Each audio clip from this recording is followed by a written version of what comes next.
I'm Rachel Monroe, 30 years old, born and raised in the outer ring of Westlake, Ohio, a place where trimmed hedges and matching mailboxes disguise decades of buried tension. I live 20 miles east now, in Cleveland proper, where my days revolve around quarterly forecasts, campaign analytics, and the unspoken politics of being a department head at a rising tech firm. Officially, I'm Strategic Marketing Manager. Unofficially, I'm the one they trust when they need results without the noise. I like control. I keep my inbox clear, my gym bag packed, my voice calm, my needs quiet. People say I'm dependable. They mean I don't complain. I'd left work that Friday evening earlier than usual. Winter had wrapped the city in that static, mid-December chill that makes even highway lights look gentler. I'd ironed my blouse that morning for a meeting that ended up being rescheduled, but I wore it anyway, thinking maybe for once, I'd be acknowledged. I had news, tangible, earned, undeniable news. A promotion official signed, and with a raise to match. Junior director wasn't the kind of title that came without struggle. It wasn't handed. It was fought for, project by project, all-nighters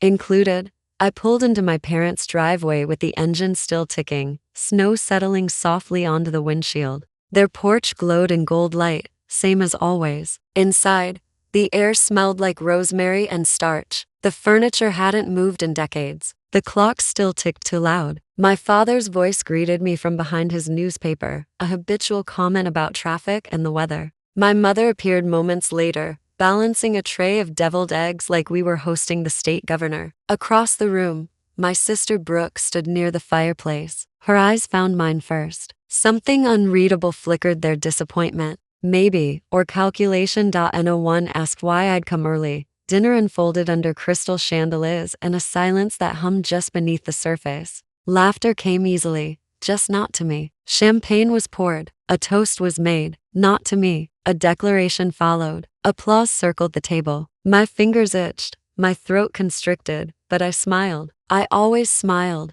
I didn't say anything until I saw the envelope. By then, the glass was already shattered, and my rib had already cracked. I grew up in the shadow of my older sister. Brooke was always louder, always faster, always demanding more space than the room could hold. By the time she turned 10, she'd already claimed the family spotlight without asking. I was 7 then, already learning how to take up less air. Our house was organized, pristine, silent in the way museums are. Dad worked in corporate compliance at a major insurance company, the kind of job where everyone wore the same watch and smiled without teeth. He liked things that followed rules. Mom stayed busy chairing local charity boards, where she was admired for her efficiency, her posture, and her ability to make every holiday dinner look like a magazine spread. Reputation mattered more than feeling. Surface always came before substance. Brooke fit the script. She won local poetry contests. She acted in school plays. She looked good in photos. And when she quit college in her sophomore year citing institutional incompetence and personal misalignment, they didn't scold her. They said she was brave, intuitive. They framed the dropout as a pivot, a new path unfolding. What they never mentioned was how she failed most of her classes, missed deadlines, and ghosted roommates. By then, I was already at Penn State, double majoring in digital marketing and statistics, working 2 part-time jobs, quietly building a some no one at home asked to see. I didn't need them to notice. That's what I told myself. After graduation, I moved to Columbus for a year, then to Cleveland when I was offered a position at Graphics, a mid-sized tech startup with oversized ambition. It was the first place I ever worked where people asked for my opinion in meetings. I stayed late, said yes often, and climbed without tripping. Within 4 years, I'd moved from content strategy to cross-channel analytics, then to team lead. I kept receipts. I kept quiet. Even then, I still drove back to Westlake every other weekend, out of habit, out of a belief that consistency could be mistaken for closeness. Sunday dinners were a family rule, not a choice. I brought wine, sometimes flowers, once a fruit tart from a bakery near my office that I knew my mother liked but never admitted. Brooke was usually late, always dramatic, sometimes slurring her words before the main course. She worked at a local bookstore and freelanced editing or some S for people she mocked behind their backs. She still lived with our parents, but they called it temporary. 4 years in, it still was. Any attempt to ask about her future was met with the same defense: Brooke's just figuring things out. Life isn't linear. Don't be judgmental. When I brought a partner home for dinner, Nolan, a colleague from another division, Brooke made a game of undermining me. She asked him if he actually likes spreadsheets, then knocked her wine glass over when he said he did. My parents cleared the mess without comment. I remember Nolan looking at me across the table, confused. Later that night, he asked me why I didn't say anything. I didn't know how to answer. After that, I noticed things I'd trained myself not to, like the way my parents leaned forward when Brooke spoke and leaned back when I did. The way my achievements were folded into silence, while hers were stretched into redemption arcs. It was more than favoritism. It was structural, a pattern. 3 months before everything broke, I received a department-wide email at Graphics. The board had approved a strategic expansion, and I'd been selected to lead the pilot team. It came with a new title, better benefits, and the chance to oversee a 7-person unit. I didn't celebrate out loud. Instead, I updated my RSUM, cleaned my apartment, bought a second suit jacket. That Sunday, I returned to Westlake with a small bottle of Prosecco in my tote bag. I didn't plan to say anything. I'd stopped expecting recognition, but I thought maybe they'd ask. Just once. Instead, I walked into a prelude. The table was set with linen, silver napkin rings. Brooke was upstairs getting dressed. Mom told me it was a special night, said it with that tone she used when she wanted me to feel like an outsider in my own home. Brooke came down wearing something green and smug. Dad clapped her on the back and said she'd made them proud. They announced she'd been accepted into a business leadership certificate program at Northwestern. Full ride, accelerated, designed for non-traditional applicants. I almost believed it. She looked so sure, so theatrical. But when I asked a neutral question when she'd applied, her eyes narrowed. My mother changed the subject before she could answer. Champagne corks popped. I toasted with them. I ate my food. I didn't mention my promotion. It wasn't until later, after dinner, that I walked past the bathroom and noticed a bin outside Brooke's old bedroom. There was a crumpled envelope sticking out. I didn't intend to look, but I paused. I'd seen that crest before. Northwestern's admissions office. I took 2 steps back and pulled it gently free. It was dated 10 days earlier. It was a rejection. Incomplete. Prerequisites. Weak academic standing. No further consideration at this time. I folded it back and returned it to the bin. My heart didn't race. My hands didn't tremble. It wasn't surprise I felt. It was confirmation. When I walked back into the living room, Brooke was watching me. She didn't say anything. Neither did I. That was the first time I understood something about myself I hadn't seen before. I didn't need them to believe me. I needed to stop believing them. The following week, I scheduled a consultation with a therapist near my office. I told no one. I started writing down moments, things I remembered from childhood, from college, from each Sunday dinner. I read about family systems, about enmeshment, about scapegoats. I read without emotion, like studying a foreign culture. At work, I kept performing, better than ever, but something had shifted.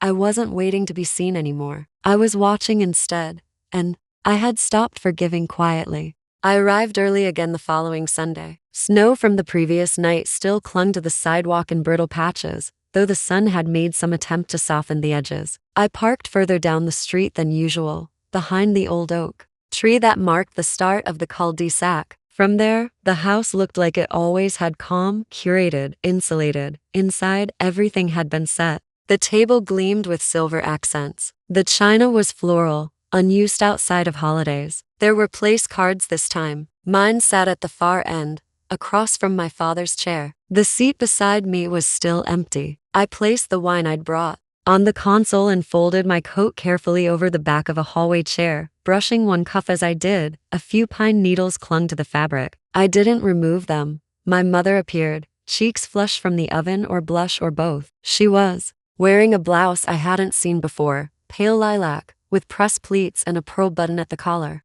She gestured toward the kitchen, said something I didn't quite catch, then vanished down the hallway again. I waited in the living room. The fireplace was lit, though the house wasn't cold. The clock ticked above it, 5 beats for every 10 seconds. A new centerpiece sat on the coffee table, metal branches woven into a sculpture that looked vaguely like antlers. I stared at it for a while, counting the angles. Brooke came downstairs 5 minutes later. Her steps were louder than necessary. She paused midway down the staircase, taking in the room, and then me. Her expression didn't change. She wore a dark red blouse, tucked into slacks that still had the store tag tucked just behind her wrist. She didn't acknowledge me. She didn't need to. Her presence always filled space faster than mine. I followed the sound of my father's voice into the dining room. He was uncorking something expensive. The bottle sat beside a crystal decanter. 2 glasses had already been poured. Mine wasn't among them. I took my seat when prompted, hands folded neatly on my lap, shoulders relaxed. I hadn't told them anything yet, and I had no intention of doing so tonight. The toast came early. My father stood, lifting his glass with a half smile. The words he used were predictable. Something about perseverance, about resilience, about how pride can come in unexpected forms. Everyone raised their glass. I did too. I drank slowly. Conversation orbited around Brooke's upcoming transition. There was mention of apartment listings near Chicago, of contacts in the field, of recommendations that might be useful. My mother had compiled a folder, color-coded. She passed it around the table like a centerpiece. Brooke flipped through it absently, barely looking. She'd seen it already. I asked no questions. I offered no commentary. I smiled when expected. I refilled my water glass once, no more. I didn't check my phone. I didn't volunteer updates. When dessert was served, some layered mousse with a garnish, I excused myself and walked toward the guest bathroom at the end of the hall. As I passed Brooke's door, something stopped me. It wasn't the door itself, which was open by a fraction. It wasn't the light inside, still off. It was the noise, the absence of it, a quiet that felt too still, as if holding its breath. I paused, not long, not obviously, then continued. Down the hall. When I returned, the room had shifted. My mother had moved my place card to seats down, closer to Brooke. My father had taken a call in the foyer. Brooke was scrolling through her phone, her fingers tapping a rhythmless beat on the tablecloth. I sat, folded my napkin, picked up my fork. The conversation resumed, if it had ever truly paused. There was mention of travel, of spring plans, of how the world seemed ready for something new. No one asked what was new with me. I didn't offer. My father asked a question I barely registered. Something about my job. My architecture, he called it, though I hadn't worked in architecture since grad school. Before I could respond, Brooke interjected. Something flippant, maybe dismissive. I didn't remember the words, only the tone, the weight of it, the invitation. I accepted. I said something brief, something clean, something factual. The new title, the new team, the project I'd be leading in Q2. I mentioned it only once. Then, I went quiet again. The silence that followed stretched a little longer than necessary. Not uncomfortable, but weighted. My mother smiled with practiced ease. My father said something about being happy for me. Brooke didn't speak, then she did. Her voice cut across the table, sharp but steady. She spoke about timing, about how it was convenient that I would mention my news tonight. She laughed softly, but it didn't reach her eyes. No one corrected her. My mother made a neutral sound and passed the sugar. I didn't flinch. I watched her. I didn't break eye contact. She reached for her glass again. Her fourth, maybe fifth. The movement was smooth, too smooth. I knew what was coming before it came. The escalation was gradual. A remark, a challenge, a carefully shaped insult disguised as observation. I kept my voice level, even as the table narrowed, even as the distance between us shrank. Then I said it, not loudly, not accusing, just clearly. I said what I had seen, what I had read. I said what the letter said. The room didn't move at first. Then it did. The chair scraped back. My father's hand hit the table. My mother reached for a napkin that didn't need repositioning. Brooke stood. Her jaw tightened. Her fists clenched at her sides. She stared at me like I had shattered something sacred. I looked back, unblinking. I could hear the hum of the refrigerator in the next room, the click of a vent overhead, the chandelier above us shifted slightly in the heat. I didn't move, and neither did she, at least, not yet. The chair overturned first. It fell with a sharp crack against the hardwood floor, sending one of the carved legs into a spin before it settled sideways. The silence that followed was not truly silence, more a stunned inertia, like a room holding its breath and forgetting how to release it. Brooke's body blocked part of the chandelier light as she stepped away from the table. Her movements were abrupt, the kind that drew energy toward her like a storm cell. I stayed seated, my fork rested, next to the mousse I hadn't touched. I could still feel the chill of the metal against my wrist. She didn't speak, not right away. Her hand twitched once, near the stem of her wine glass, then clenched. She stepped closer to me, her shadow brushing across the tablecloth like smoke. I looked at her hands, not her face. They were tense,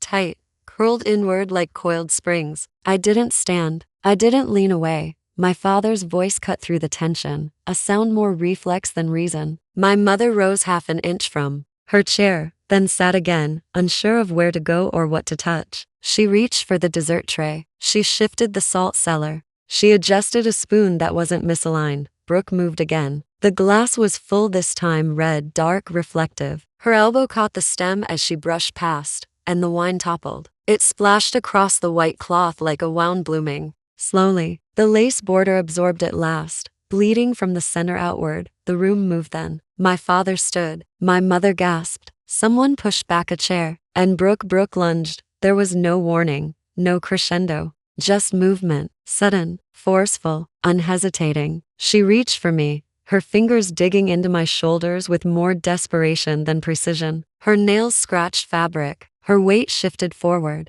I felt the air rush out of my chest as my back met the edge of the china cabinet. There was no pain at first, only displacement. The breath stolen, the room tilting, my vision narrowing like a tunnel collapsing in slow motion. I pushed against her, not violently, just enough to remind her I was not a doll, but it didn't matter. She came again, swinging now. Her fists were wide, poorly aimed, fueled by something too old to name. One landed against my arm, a flat strike that sent heat radiating down to my elbow. The next missed, glancing off my ribs and catching a corner of the table. The impact sent the silverware clattering. Plates shifted. The napkin rings rolled. My mother screamed, not a scream of horror, but of inconvenience. My father's voice raised an octave, calling for civility as if this were a boardroom disagreement. I stood then, steadying myself on the table edge. My shoulder throbbed, but I kept my hands low. I didn't strike back. That part was important.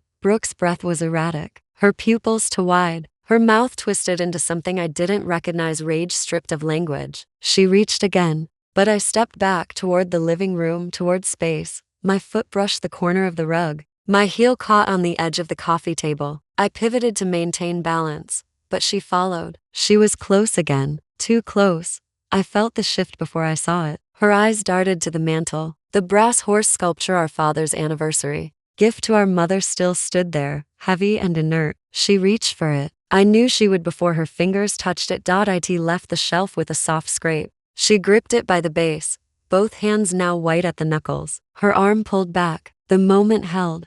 I didn't plead. I didn't move. The weight of the metal met my ribs with blunt, absolute certainty. There was no sound, but I felt the crack deep and interior, like something tectonic. My legs folded. The floor welcomed me without softness. The air escaped me completely. The world narrowed to light and breath and one long note of pain. I curled instinctively, protecting what I could. My palm pressed to my side, and something warm bloomed under my fingers. I could hear my mother say my name, distantly, the way you might say it to a stranger. My father pulled the sculpture from Brooke's grip and placed it deliberately on the coffee table like a paperweight. No one knelt beside me. No one checked the wound. My mother hovered, wringing her hands, her mouth opening and closing with empty rituals. My father's eyes met mine briefly. Then he looked away.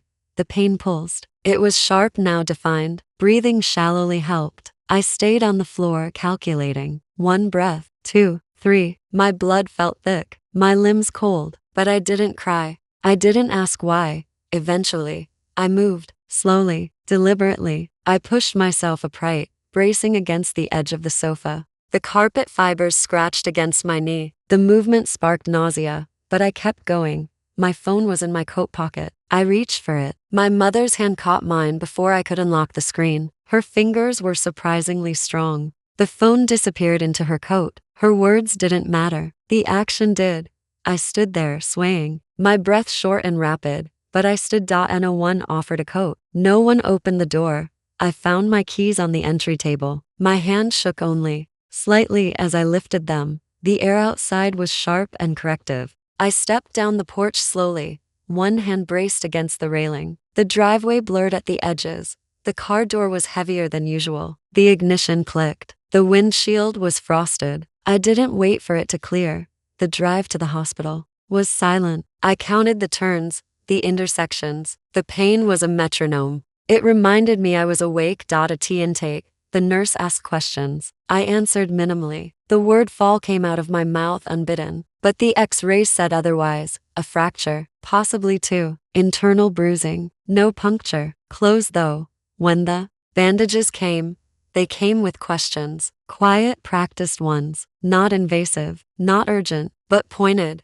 Domestic, the nurse said, her voice soft. I didn't respond, but she gave me a card anyway. Later, when they asked who could drive me home, I hesitated, then gave a name that felt safe. Ours passed. I sat alone in the waiting room, blinking through pain and silence. No1 from home called. No1 came to check, and still, I felt something settle. Not peace, not satisfaction, just clarity, cold and full, like winter air before a storm. I stayed with Melinda for 2 weeks after the hospital released me. Her apartment sat just above a florist shop, filled with quiet light and the faint smell of eucalyptus from a diffuser she never turned off. The guest room was small, but warm. There was a stack of folded towels on the dresser when I arrived, and a water glass already on the nightstand. The details were gentle, intentional. It took me several nights to sleep through without flinching at every creak of the floorboards. My rib healed slowly. The pain narrowed to something dull and internal, like a reminder kept in a pocket. The bruising faded first, but the tenderness lingered. I avoided mirrors. I walked with a slight bend for days. Each movement was calculated, controlled. I learned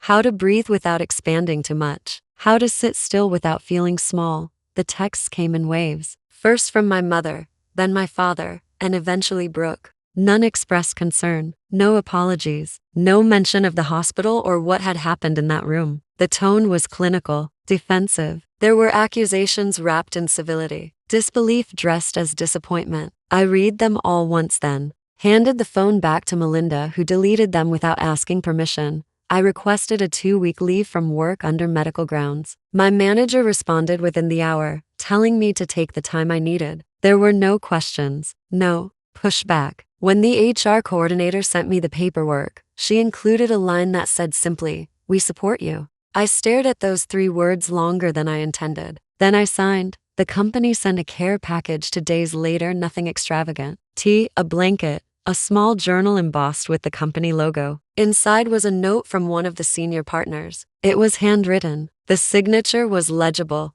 I read it twice before tucking it into the back of the journal. Each morning, I tried to establish a rhythm. Coffee before 8, short walks around the block, depending on the pain. I read books I had meant to read. I sat near the window and watched snow collect in corners. I called the therapist my doctor had recommended. The voicemail was kind, measured. I left my name and waited.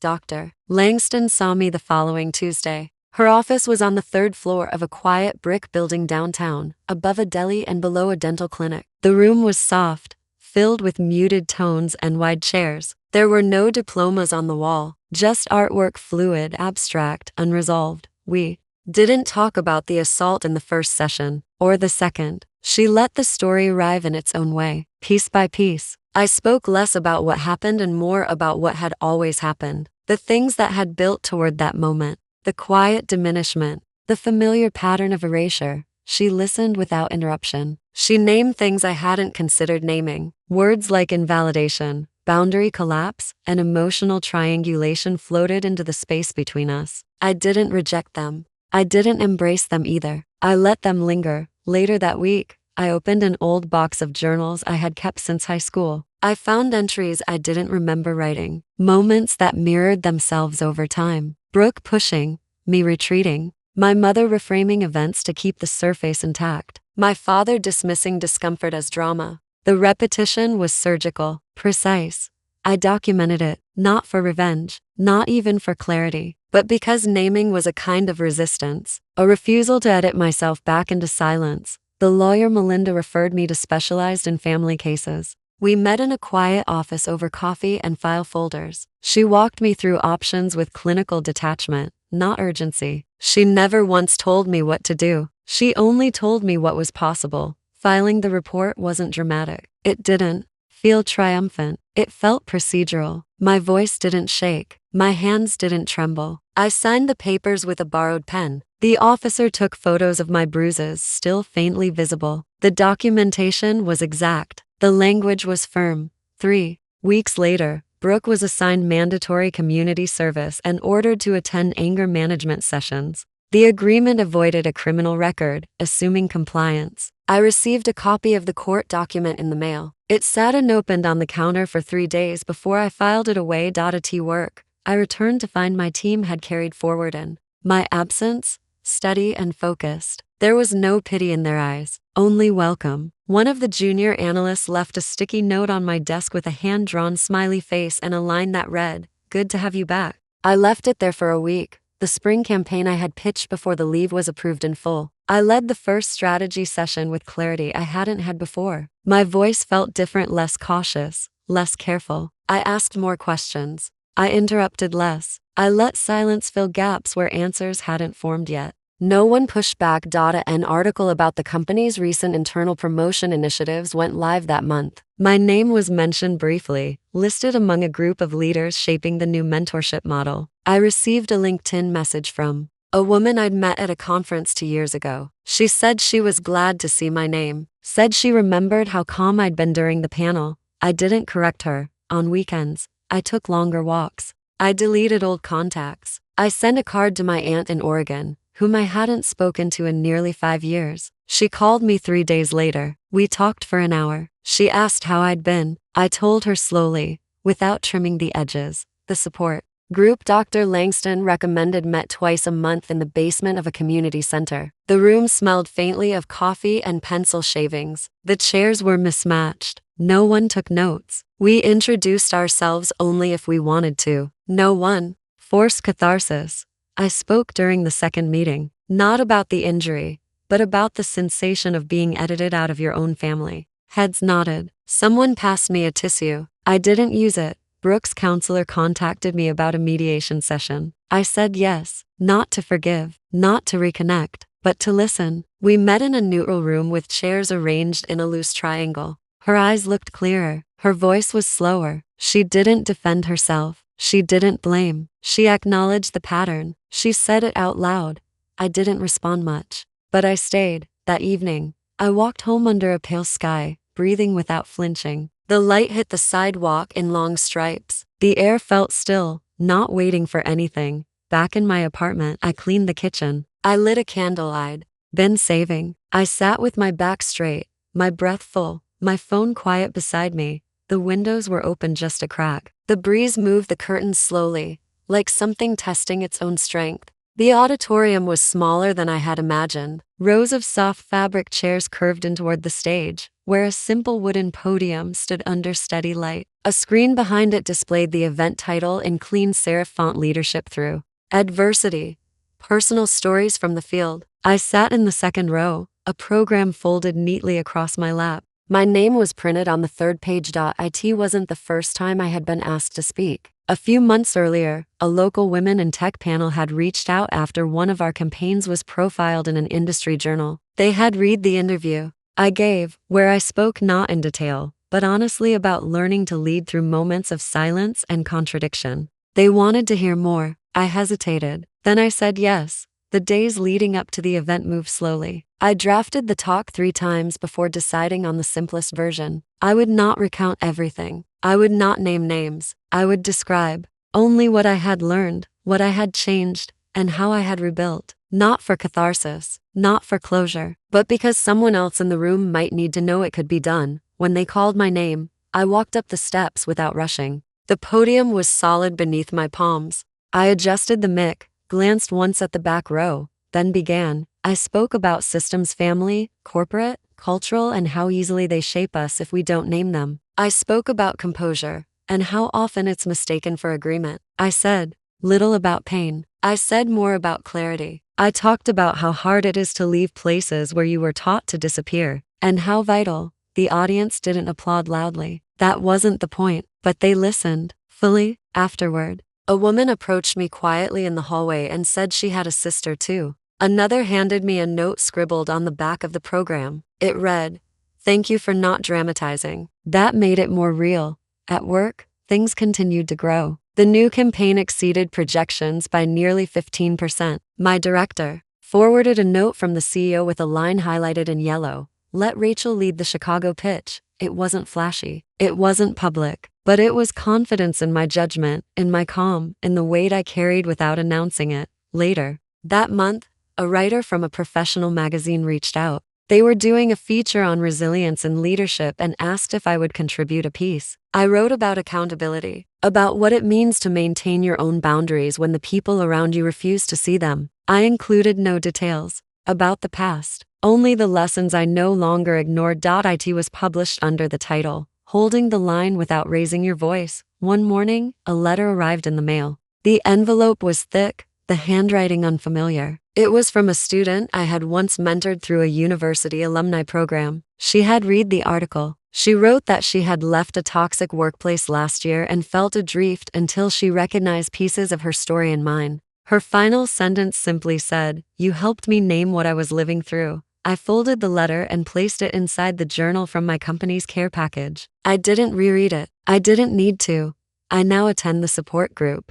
Less frequently. Not because I no longer need it, but because the grief is quieter now, no longer raw, no longer disorienting. It exists like scar tissue, a history that no longer dictates movement, but still speaks in certain weather. I see Dr. Langston once a month. Sometimes we talk, sometimes we don't. My relationship with Brooke remains distant. She completed her court-mandated program, and through mutual acquaintances, I hear that she's working again. I wish her well, from a distance shaped not by bitterness, but by necessity. Some bridges remain unburned, but untouched. As for my parents, there has been no reconciliation. Occasionally, a holiday card arrives unsigned. I open them with curiosity, not hope. What has changed most isn't where I live, or what I do, or even who surrounds me. It's what I no longer tolerate, what I no longer explain, what I no longer shrink to accommodate. Sometimes I think back to that night in December, not to the moment of impact, but to the stillness just before. The room full of people who would not protect me. The breath I took knowing I would have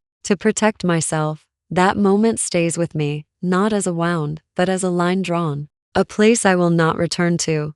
Growth doesn't always look like transformation. Sometimes it looks like refusal, like silence that no longer conceals, like choosing peace without asking permission. In the end, what matters isn't the story they tell about you. It's the one you're no longer willing to live. Some stories don't end with applause or reconciliation. Some end quietly in the slow rebuilding of a life that no longer makes room for harm disguised as loyalty. Maybe you've lived a version of this, sitting at a table where your voice was the only one not heard, carrying weight you were told was yours alone to bear. There's a particular kind of strength in drawing a boundary others never expected you to enforce. Not out of anger, but out of clarity. Out of the deep understanding that peace is not the absence of conflict, but the presence of safety. If this story resonated with you, perhaps it's because you've known what it feels like to be the one who leaves quietly, the one who chooses truth over silence, self-respect over belonging. Maybe you've walked away from what was familiar, not because you stopped loving, but because you finally started loving yourself more. We don't always get justice in the way we imagine, but sometimes justice looks like a steady breath, an unlocked door, a chair pulled out for you in a room where you're finally welcome. What does healing look like for you? What boundary changed your story? I'd love to hear the ways you've chosen yourself, or the ways you're learning to. Sometimes naming it is the first step toward peace.